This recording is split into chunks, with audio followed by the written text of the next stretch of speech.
rumah itu saya ditawarin untuk apa semacam pesugihan lah. Di rumah itu si kakek itu memperlihatkan kalau mau kaya jangan di sini.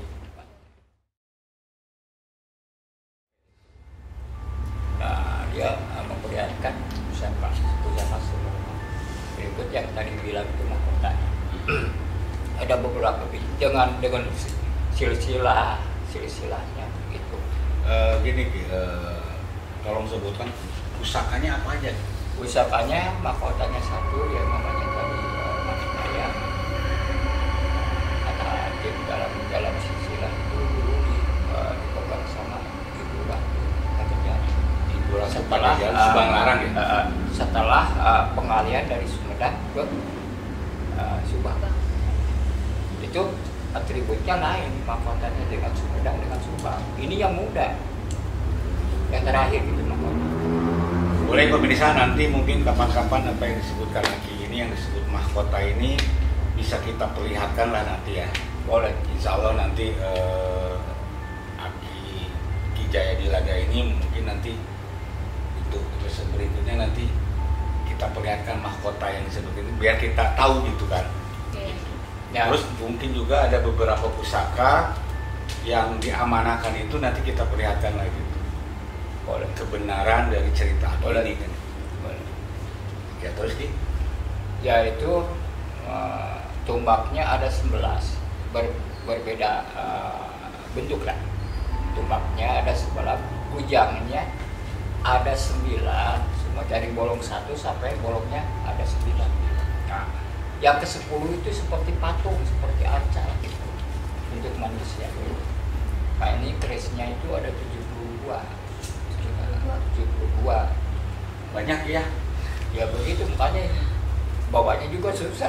Oke deh, setelah Aki menerima pusaka itu, Aki kan tadi cerita belum tahu apa-apa pusaka. Itu gimana? Sehingga Aki bisa melihat makhluk-makhluk gaib yang kasat mata.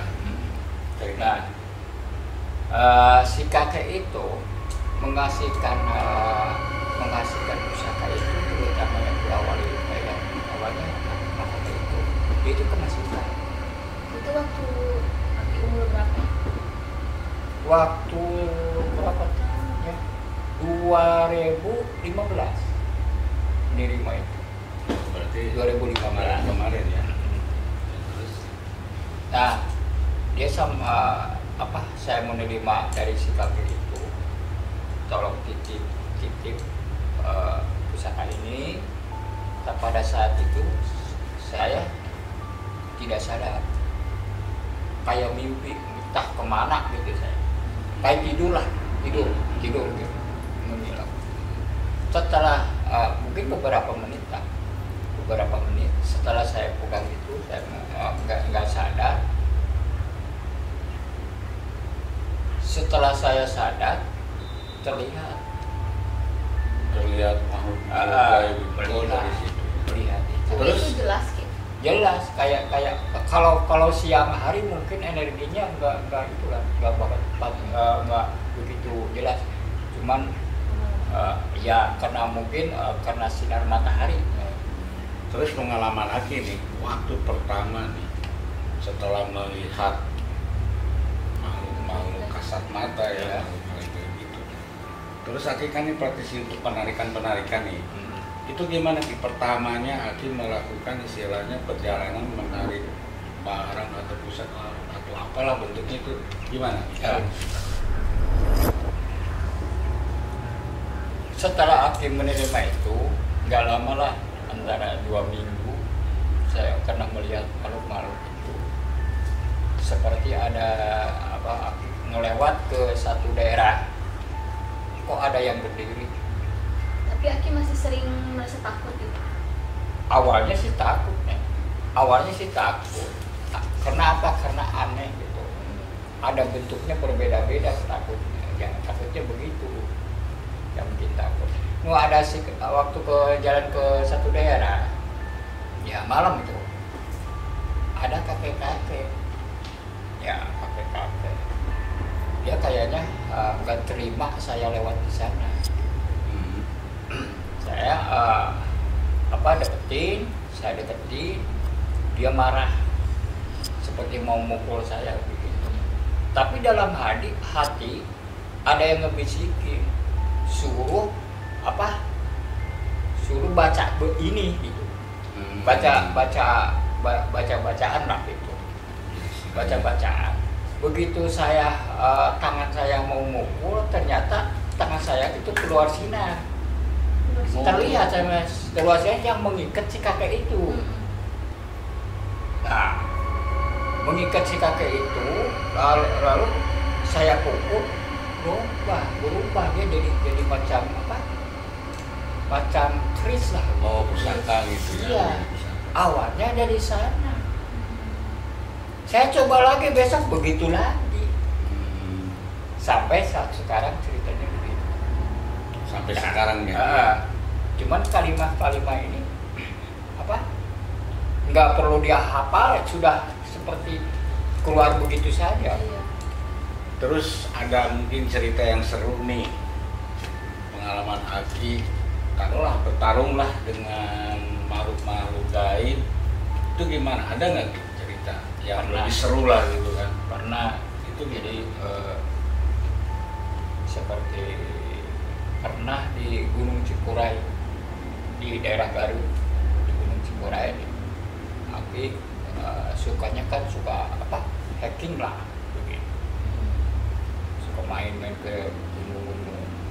Nah, di sana ada satu lingkungan, bukan kebun, pohonnya itu kering tapi hidup.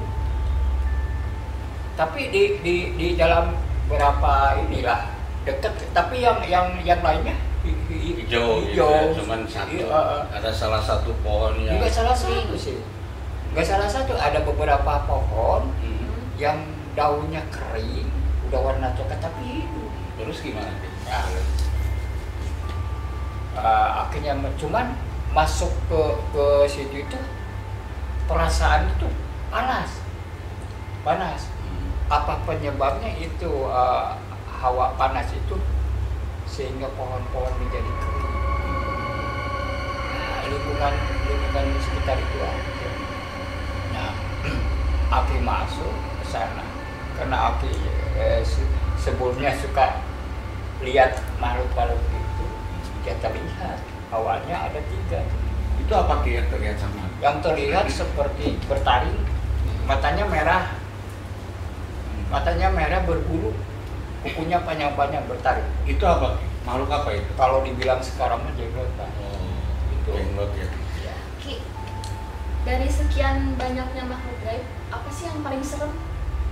Makhluk apa gitu? Kalau paling serem pocong, Pak. Pocong. Karena pocong apa? Karena kalau kita lihat orang meninggal seperti di kain kapanan, ya itulah bukan rasa takut. Jadi Mengingatkan ya. iya, Mengingatkan kayak kita gitu. bahwa kita juga akan demikian kali ya. Pakai kain. Sebenarnya pocong itu Aki nggak mau menghadapi kalau terpaksa nanti.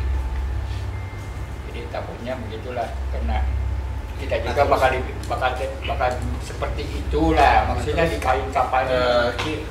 Cerita yang tadi nih, setelah Aki melihat apa tadi jenglot itu, terus gimana? Dilanjutkan cerita? Ya memang dilanjutkan sampai istilahnya berakhirlah berkelahilah dengan 3 jenglot. Berapa? Oh, 3 jenglot. 3 jenglot itu ternyata dia memanggil rajanya. Nah, Rajanya itu siapa? dia rajana dia itu yang sekarang dibilang katanya BK. Itu bentuknya lain, jadi lebih serem. Rambutnya itu warna merah rambutnya kayak api gitu. Itu lain sama jenglot. Kalau jenglot tetap hitam, cuman ini yang muncul warnanya seperti api gitu, rambutnya. Terus di situ Aki berantem dia. Berantem. Tolong ceritakan sedikit. Ya berantem, singkat cerita lah ya, berantem, dia takut. Nah, dia pergi. Aki kan tanya, kamu tinggal di mana? Ya di pohon besar itu yang kering. kan di bawah akar pohon itu ada lubang. Iya. Nah, kelihatan rambutnya merah. Rambutnya aja kelihatan. Nah, sama Aki diambil. Itu ya. Dilihat ini raja. Nah, dia pengen ngikut Aki. Nah, jadi ngikutin aku. Pengen ngikut. Nah, ini juga ada informasi juga Ki ini. Katanya Aki punya 7 BK. Iya. Itu benar Ki? Benar. BK apa aja Ki? Ya BK. Maksudnya kan mungkin yang namanya makhluk itu ada namanya gitu Iya, kan? nggak boleh. Oh, nggak boleh disebutkan ya? Iya, dia nggak mau. Nggak mau disebut. Kalau disebut suka datang. Oh iya. Ya begitulah cerita Aki, pengalaman hidup Aki sampai saat itu. Jadi keanehan yang di luar logika itu Aki alami gitu sampai sekarang. Terus masalah pusaka itu ada di rumah Aki? Ada ditempatkan di Aki punya. Boleh nanti Ki, apa namanya tuh, kapan-kapan nanti kita ceritakan lagi. Kita bawa pusakanya, kita perlihatkan kepada pemirsa ya Ki ya. Ya. Mohon izin nih sama Ki ini. Boleh. Baiklah pemirsa, kita sudahin dulu pembicaraan kita dengan Ki Jaya Dilaga. Dan untuk yang komen terbaik akan mendapatkan sebuah kaos eksklusif dari kami, dari podcast Misteri Alam Gaib. Dan kalau ada yang ingin menjadi narasumber, mempunyai cerita-cerita misteri yang lebih seru, silakan hubungin kami ke sini, ke alamat ini, dan akan mendapatkan kenang-kenangan dari kami berupa kaos eksklusif Misteri Alam Gaib. Baik pemirsa, untuk podcast Misteri Alam Gaib ini akan selalu tayang di setiap hari jam 8 malam sampai jam 10 malam. Jangan lupa like, comment, and subscribe-nya. Sekian episode hari ini. Kita akan lanjut di episode berikutnya. Wassalamualaikum warahmatullahi wabarakatuh.